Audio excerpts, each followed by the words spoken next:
Gaji 10,000 sebulan belum tentu boleh beli rumah. Ya Allah, ada pula newsfeed keluar macam ni.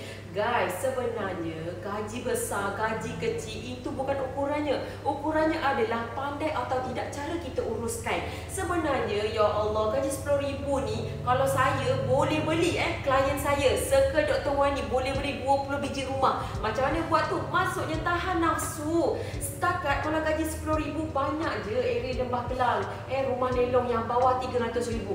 Bulanan baru 1,500. Kalau nak katalah sangat kan, sabar dulu, simpan dulu impian nak beli rumah landed. Yang ni kau nak selera rumah landed. Lepas tu kau tak nak tambah side income. Lepas tu ni raya kau habiskan duit gaji kau. Lepas tu ni beli apa? Untuk baju raya anak-anak Ramadan.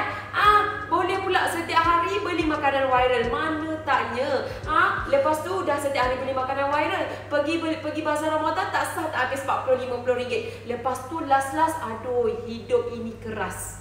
Macam mana, Dek? Macam mana? Jom join Circle Dr. Wani. Saya ajar macam mana cara yang sebenarnya nak beli rumah, property yang betul-betul beli je untung.